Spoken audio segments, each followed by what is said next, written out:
오늘 우리에게 주시는 하나님 말씀은 마태복음 24장 36절부터 44절까지의 말씀입니다.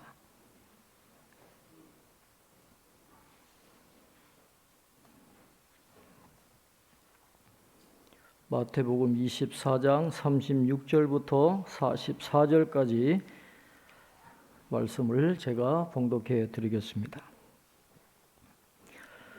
그러나 그 날과 그 때는 아무도 모르나니 하늘의 천사들도 아들도 모르고 오직 아버지만 아시느니라. 노아의 때와 같이 인자의 임함도 그러하리라. 홍수전에 노아가 방주에 들어가던 날까지 사람들이 먹고 마시고 장가들고 시집가고 있으면서 홍수가 나서 그들을 다 멸하기까지 깨닫지 못하였으니 인자의 임함도 이와 같으리라. 그때에 두 사람이 밭에 있음에 한 사람은 데려가고 한 사람은 버려둠을 당할 것이요 두 여자가 맷돌질을 하고 있음에 한 사람은 데려가고 한 사람은 버려둠을 당할 것이니라. 그러므로 깨어 있으라. 어느 날에 너희 주가 임할는지 너희가 알지 못함이니라. 너희도 아는 바니 만일 집 주인이 도둑이 어느 시각에 올 줄을 알았더라면 깨어 있어 그 집을 뚫지 못하게 하였으리라. 이러므로 너희도 준비하고 있으라. 생각하지 않은 때에 인자가 오리라. 아멘. 교회 소식 주보를 참고해 주시기 바랍니다. 환우들 위해서 여러분 우리 김상준 장로님 또 박복진 권사님 오래 병원에 계시는데 하루하루 그렇게 생활하는 게 쉽지 않을 텐데 여러분 위해서 기도해 주시고 또 우리 중보기도 하는 환우들 위해서 기도해 주시기를 바랍니다. 저는 토요일 날 3년 만에 이제 육군훈련소가 문을 열었습니다. 지금까지는 교회 안에 있는 그 군목들이 세례식을 진행을 했는데 이제 3년 만에 처음으로 이제 외부에서 들어가서 진중 세례식을 하도록 이제 문이 열렸어요. 그래서 우리 교단에서 이번에 3년 만에 처음으로 들어가서 군인들에게 세례를 주게 됩니다. 그런데 아직 방역 지침도 그대로고 이 지난번 대법원의 판결이 사병들에게 강제로 종교 행사에 보낼 수 없다 그런 판결이 내려가지고 이게 굉장히 힘들어졌어요. 그래서 이번에 하는 숫자는 한 1,200명 정도, 그것도 한꺼번에 못하고 오전에 600명, 또 오후에 600명, 거기 한 7,000명 들어가는 예배당인데 600명밖에 허락을 안 해줘가지고 이렇게 오전, 오후로 나누게 됐습니다. 그래서 이번에는 이북 5개 노회가 주관을 해서 저희 노회가 함해 노회잖아요. 이북 노회입니다, 우리가. 그래서 제가 군선교 부장을 맡고 있어서 이번 토요일 날 진중 세례식을 잘 마치고 돌아올 수 있도록 여러분 기도해 주시기를 바랍니다. 지금 넷플릭스에서 나는 신이다라는 그 프로그램을 통해 가지고 이 JMS라고 하는 정명석 이단에 대한 그 피해가 얼마나 심각한지를 지금 밝혀져서 온 나라가 굉장히 시끄럽습니다. 지금 우리나라는 이단에 머무르는 게 아니라 3단, 4단까지 가 있어요. 보통 심각한 게 아닙니다. 일본은 지난번 아베 총리가 총에 맞아 죽었을 때 드러난 것처럼 통일교가 일본을 꽉 잡고 있대요. 이건 공공연한 사실인데 통일교가 일본을 아주 소나기에 넣고 있답니다. 우리나라 정부나 수사기관이나 언론에서 이단 사이비 정보를 모르는 게 아닙니다. 다 알고 있어요. 그런데 워낙 얘들이 돈이 많으니까 곳곳에 손길이 안 뻗쳐져 있는 데가 없어요. 알면서도 손을 안 대는 거죠. 또 손을 못 댄다고 할 수도 있겠고, 워낙 이 사람들이 세력이 돈이 많으니까 다 연결돼 가지고 그렇게 피해가 많아도 지금까지 유지가 되는 것은 그런 이유가 있는데, 이번에 넷플릭스에서 터뜨려 가지고 이게 지금 보통 문제가 아닙니다. 해결해야 될 심각한 사회 문제가 됐는데, 문제는 교인들도 넘어가는 사람들이 있다는 거예요. 신앙생활을 하면서도 그들의 그 허황된 교리에 넘어가는 그런 교인들이 있다라는 것이죠. 왜 그러냐? 교회를 다니면서도 이 분명한 교리에 대한 확신이 없으니까 교회에서도 가르치지도 않고, 그러니까 이단 사이비 교리에 넘어가 버리는 그런 일이 생기게 되는 겁니다. 이단을 분별하고 이단을 이겨내려면 세 가지 교리를 철저하게 우리가 잘 알아야 됩니다.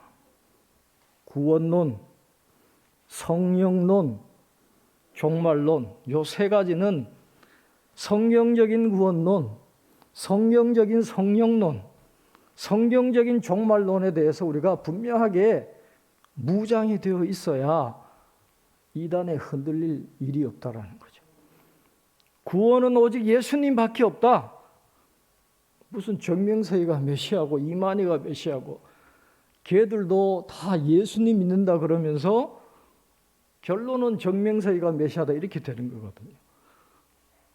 No other name, 예수님 외에는 다른 이름은 없어요. 예수님만이 구원자가 되신다, 예수님만이 우리의 메시아가 되신다, 이걸 분명히 믿으면 미혹될 일이 없는 거예요. 구원론이 분명해야 되고 성령론이 분명해야 됩니다. 성령은 힘이 아닙니다. 교주가 마음대로 휘두르는 그런 능력에 불과한 게 아니라 성령은 인격이신 거예요. 삼위 하나님 가운데 한 위를 갖고 계시는 성령 하나님이시지, 교주가 마음대로 휘두를 수 있는 그런 객관적인 힘에 불과한 게 아니다라는 거죠. 그 성령론에 대한 분명한 인식.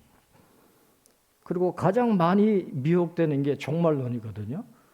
그래서 오늘 이 예수님의 말씀을 통해서 예수님이 말씀하시는 이 종말에 대한 이 계시의 말씀을 우리가 분명하게 이해를 하게 되면 뭐 여호와의 증인이니 다른 모든 이단의 종말론에 넘어갈 일이 없어요.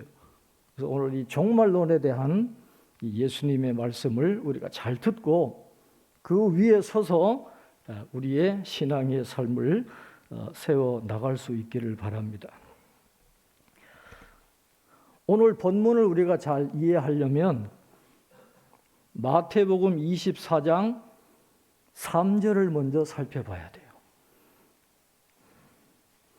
자, 24장 3절 여러분 성경 한번 찾아서 우리 같이 읽겠습니다. 예수께서 감람산 위에 앉으셨을 때에 제자들이 조용히 와서 이르되 우리에게 이르소서 어느 때에 이런 일이 있겠사오며 또 주의 임하심과 세상 끝에는 무슨 징조가 있사오리이까. 제자들이 예수님께 나와가지고 두 가지 질문을 했어요. 첫 번째는 어느 때에 이런 일이 있겠습니까?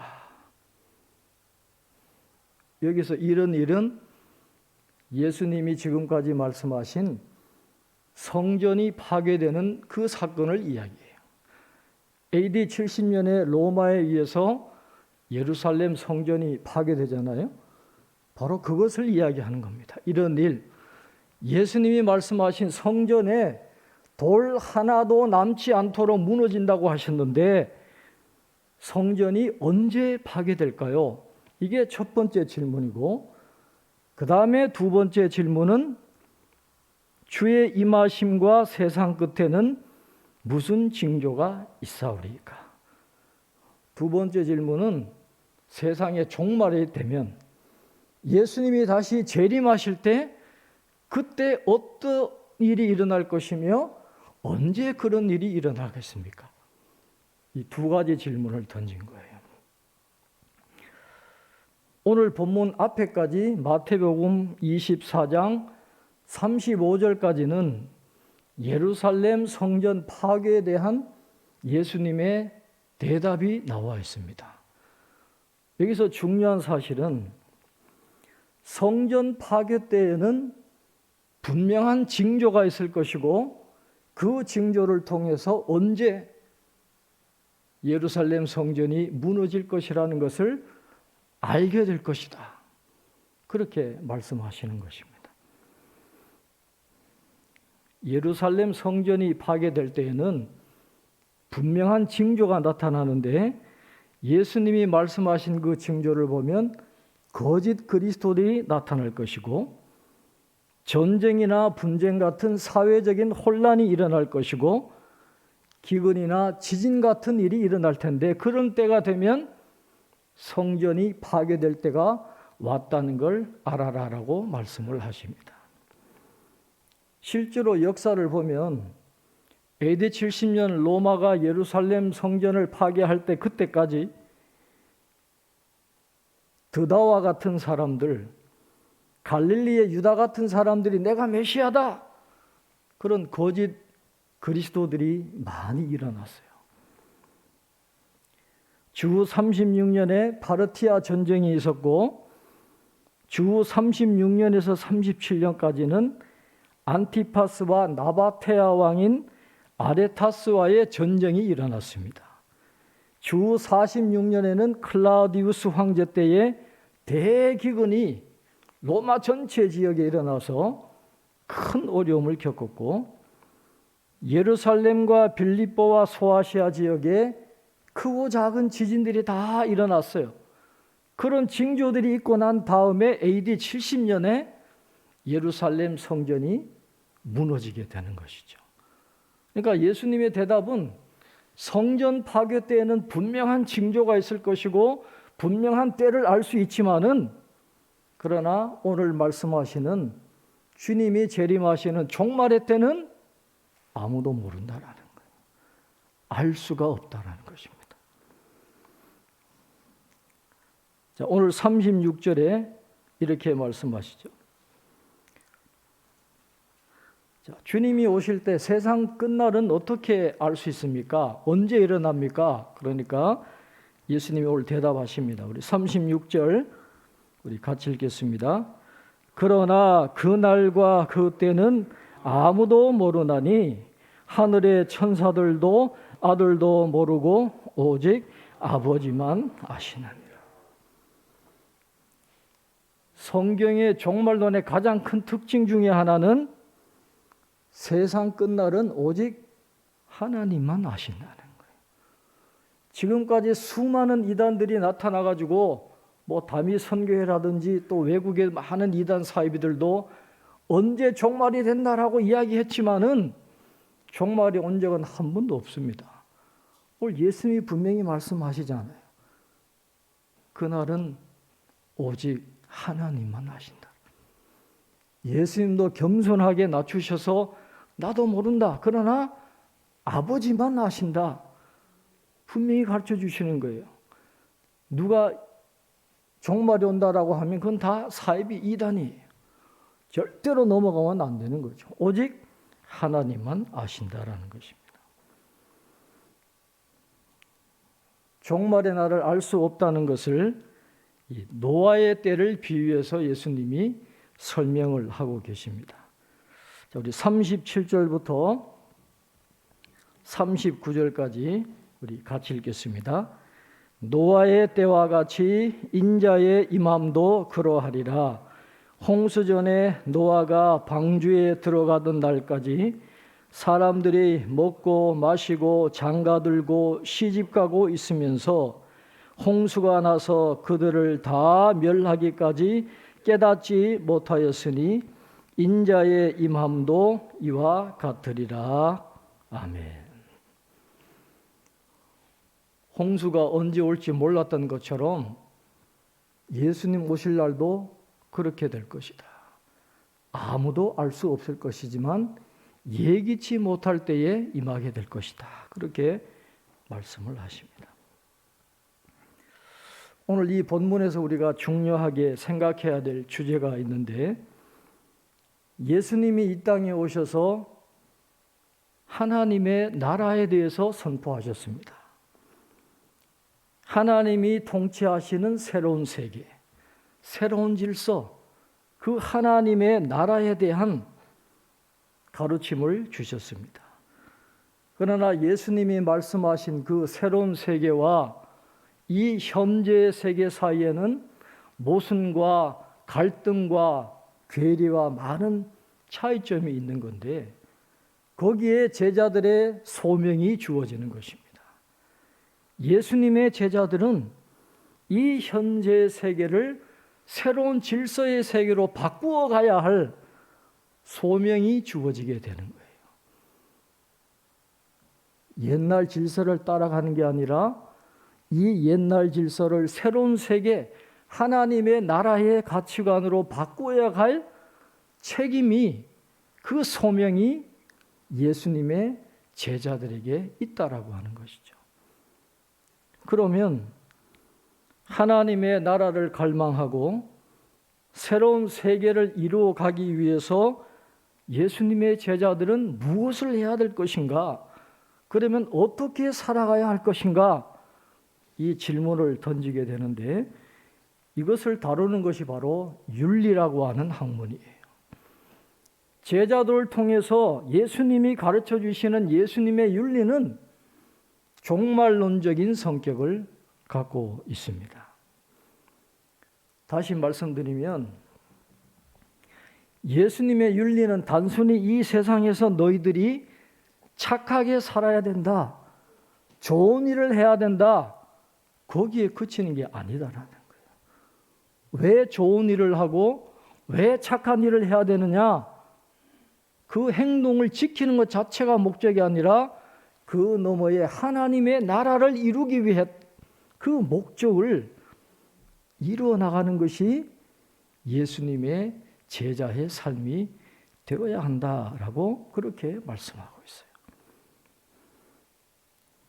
자, 그렇다고 하면 먹고 마시고 시집가고 장가가는 것, 이 얼마나 중요한 것입니까? 먹고 마시고 시집가고 장가가고 돈 벌지 않으면 우리가 살아갈 수가 없어요. 이 세상이 유지되려면 당연히 있어야 되는 게 먹고 마시고 시집가고 장가가고 돈 벌고 일하는 건데, 그러나 예수님의 제자의 삶이 그것에만 그치고 만다면, 그런 차원에만 끝나고 만다면 예수님의 제자라고 하는 이 정체성에 걸맞는 삶이 될 수 있겠느냐라는 거예요. 열심히 일하고 돈을 벌고 먹고 살고 시집가고 장가가고 물론 중요합니다. 그러나 그 차원을 제자들은 넘어서야 된다라는 것입니다. 예수님의 윤리적인 가르침에는 중요한 가치들이 들어 있습니다. 생명, 사랑, 평화, 인간 존중, 용서, 화해. 이게 다 예수님이 가르쳐 주시는 중요한 윤리적인 가치예요. 그러나 이것은 예수님의 제자들뿐만 아니라 모든 인류가 지켜야 될 인류 보편적인 가치가 거기에 들어있는 겁니다. 생명, 사랑, 평화, 인간 존중, 용서, 화해, 이런 것들이 들어있는데, 예수님이 오늘 말씀하신 건 그거예요. 그러니까 먹고 마시고 시집가고 장가가고 돈을 버는 게 중요한데, 그러나 그런 걸 하면서 다른 사람의 생명을 빼앗는다든지 차별한다든지 착취를 한다든지 인류애를 저버린다든지 자기 욕심만 채우려 한다든지 특정 이익을 가지고 자기들끼리만 연합한다든지 하면, 그런 사람들은 노아의 때와 같이 홍수가 왔을 때 멸망한 것처럼 그런 정도의 삶을 살아가는 사람들은 주님이 오실 때 다 멸망할 수밖에 없는 그런 벌을 받을 수밖에 없을 것이고, 그렇다면 우리는 그냥 단지 먹고 마시고 시집가고 장가가고 돈을 버는 그 차원에만 머무는 게 아니라 그런 것을 통해서 하나님의 나라를 세워 나가는 것을 목적으로 하고 우리의 삶을 영위해 나갈 수 있어야 된다라는 것을 예수님이 오늘 우리에게 말씀해 주시는 것입니다.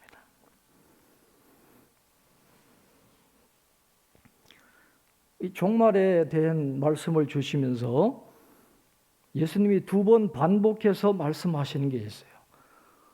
반복한다는 것은 그만큼 중요하다는 건데, 오늘 예수님이 40절부터 42절에서 반복해서 들려주시는 말씀이 있습니다. 우리 40절부터 42절까지 우리 한번 같이 읽겠습니다. 그때에 두 사람이 밭에 있음에 한 사람은 데려가고 한 사람은 버려둠을 당할 것이요, 두 여자가 맷돌질을 하고 있음에 한 사람은 데려가고 한 사람은 버려둠을 당할 것이니라. 그러므로 깨어있으라. 어느 날에 너희 주가 임하는지 너희가 알지 못함이니라. 아멘. 반복되는 게 있죠. 한 사람은 데려가고 한 사람은 버려둠을 당할 것이니라. 주님이 갑자기 임하시면 모든 행동은 다 정지되는 겁니다. 다 스톱이 되는 거예요. 두 사람이 함께 있을 때 한 사람은 데려감을 당하고 한 사람은 버려둠을 당할 것이니라. 그래서 학자들은 이 데려간다라는 게 이게 구원을 받는 것인지 아니면 벌을 받는 것인지 여러 논쟁을 했습니다만은 결론적으로 예수님이 데려간다라고 말씀하시는 것은 구원받는 걸 의미한가, 그렇게 결론을 내렸어요. 예수님이 임하게 되면 아무리 가까운 부부라도, 아무리 부모와 자녀들이더라도, 아무리 친한 친구가 있어도 한 사람은 데려감을 당하고 한 사람은 버려둠을 당하는, 그때는 영원한 이별이에요. 영원한 선별이 이루어지게 된다라는 것입니다. 인사할 시간도 없어요. 석별의 정을 나눌 시간도 없습니다. 더 이상 회개할 기회도 주어지지 않아요. 천년을 하루같이 참으시는 하나님이시지만 그 때가 되면 회개의 기회를 주시지 않아요. 구원받을 자는 그냥 데려가시고 벌받을 자는 그냥 남겨두게 되는 그런 일이 예수님이 오실 때 일어나게 될 것임을 말씀을 하십니다. 그러니까 그 때가 언제인지 몰라요. 그러니 예수님은 깨어있으라. 어느 날에 너희 주가 임하는지 너희가 알지 못함이니라. 반복하시잖아요. 종말의 날은 사람이 알 수 없어요. 천사도 몰라요.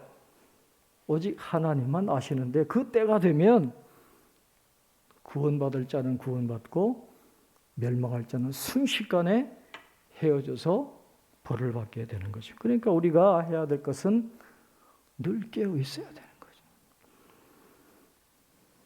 깨어 있는단 말은 잠을 자지 않는다 그게 아니잖아요. 예수님의 그 윤리적인 요청, 하나님의 나라를 세워가라고 하는 그 예수님의 명령을 따라가는 삶을 살아가야 된다라는 것을 예수님은 가르쳐 주고 계시는 것입니다.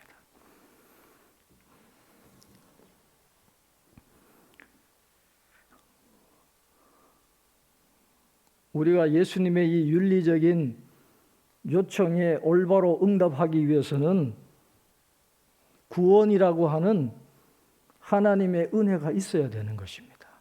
내 힘으로 그렇게 살아갈 수가 없어요. 우리 인간의 힘과 능력과 의지와 결단으로 예수님의 윤리적인 요청을 반응하면서 올바로 살아갈 수 있는 게 아니라 하나님이 우리의 죄를 용서해 주시고 하나님의 자녀로 삼아주신 그 구원의 은혜가 있기 때문에 그 구원받은 자녀들에게 예수님이 이 말씀을 하시는 거예요. 하나님의 자녀이니까, 하나님의 은혜로 구원받은 하나님의 백성이니까 이제는 어떻게 살아가야 하느냐? 예수님의 윤리적인 요청을 지키면서 살아가야 된다라는 것이죠. 율법주의를 이야기하는 게 아니에요. 그 행위가 의무가 되는 것이 아니라 구원받은 기쁨으로 하나님의 자녀가 되고 하나님의 나라에 속한 백성이 되었다고 하는 그 즐거움으로 하라는 것이지, 서기관과 바리새인들처럼 그 행위 자체의 목적을 두고 의무감으로 기쁨도 없이 그렇게 하라는 게 아니다라는 거예요. 구원의 즐거움을 가지고. 구원받은 자녀들은 윤리적인 삶을 살아가게 되어 있습니다. 구원받은 자녀들은 윤리적인 행위를 통해서 하나님과 새로운 관계에 들어가게 되는 것이고, 윤리적인 행위를 함으로 하나님과 계속해서 교제하면서 동행하면서 하나님의 나라에 들어가는 그날까지 그렇게 예수님의 제자로서의 삶을 살아갈 수가 있게 된다라고 그렇게 말씀을 하고 있습니다. 오늘 주님이 분명하게 말씀하십니다. 재림하는 그날은 아무도 모른다. 오직 하나님만 하신다. 그러면서 오늘 마지막으로 도둑 비유를 통해서 우리가 어떻게 살아가야 할 것인가를 다시 한번 말씀하시면서 오늘의 말씀을 맺고 있습니다. 우리 43절, 44절 우리 한번 같이 읽겠습니다. 너희도 아는 바니 만일 집 주인이 도둑이 어느 시각에 올 줄을 알았더라면 깨어 있어 그 집을 뚫지 못하게 하였으리라. 이러므로 너희도 준비하고 있으라. 생각하지 않은 때에 인자가 오리라. 아멘. 지극히 당연한 거죠. 도둑이 올 줄 알면 도둑 맞을 사람 아무도 없어요. 도둑이 언제 올지 모르니까 도둑을 맞는 건데, 하나님의 마지막 날, 주님의 임재하시는 날은 그렇게 될 수밖에 없다는 거죠. 알 수 없어요. 그러니까 너희도 준비하고 있으라. 그렇게 말씀합니다. 하나님은 인간을 로봇처럼, 기계처럼 만들지 않으셨어요. 책임적인 존재로 만드셨습니다.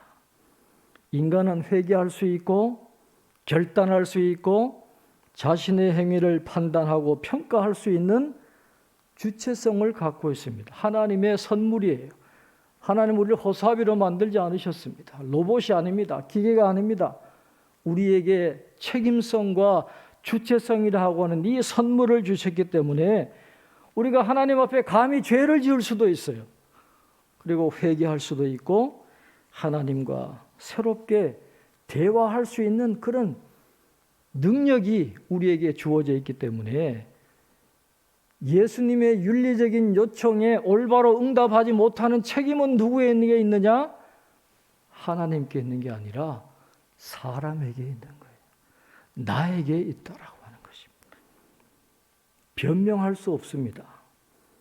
그 예수님의 요청을 피할 수도 없어요. 따를 것이냐 아닐 것이냐에 대한 책임은 전적으로 나에게 있습니다. 나에게 주어져 있어요. 우리에게 남아있는 것은 너희도 준비하고 있으라 하신 이 말씀에 대한 자기 결단만이 남아있는 것입니다. 주님 말씀하세요. 우리 스스로 준비하고 있으라. 저와 여러분에게 주님이 이 질문을 하십니다. 이 결단을 요청하십니다. 깨어 있으라. 준비하고 있으라. 서기관과 바리새인들처럼 기득권을 유지하면서 세상의 가치관과 유행을 쫓아가는 그런 삶을 살아갈 것인지, 아니면 예수님의 제자가 되어서 하나님 나라의 새로운 가치, 새로운 질서를 드러내면서 살아갈 것인지, 그 결단을 오늘 저와 여러분에게 예수님이 요청하고 계시는 것입니다. 깨어 있으라. 준비하고 있으라. 우리가 하나님의 말씀을 늘 기억하면서 우리가 올바로 판단하고 예수님의 말씀에 올바로 반응하면서 우리가 속해 있는 그곳에서 연약하지만은 그래도 하나님의 나라를 세워나가려고 하는 그런 마음을 가지고 예수님의 말씀에 순종하면서 살아가는 저와 여러분 되시기를 주님의 이름으로 축원합니다. 기도하겠습니다. 하나님 아버지, 말세와 같은 흉흉한 여러 일들이 일어나고 있는 이 시대를 저희들이 살아가고 있습니다. 오늘 예수님은 이 세상의 마지막 날에 대한 말씀을 하시면서 깨어 있으라고 말씀하시고 준비하고 있으라고 말씀하십니다.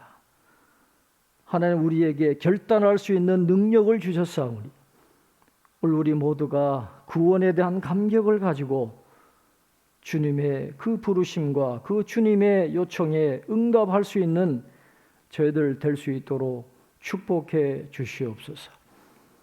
먹고 마시고 시집가고 장가가고 돈을 벌고 일하고, 그러나 그것으로 그치는 것이 아니라 그 일을 통해서 하나님의 나라를 세워가고 하나님이 통치하시는 새로운 가치, 새로운 질서를 보여줄 수 있는, 나타낼 수 있는, 드러낼 수 있는 예수님의 제자로서의 삶을 살아가는 저희들 되게 하여 주옵소서.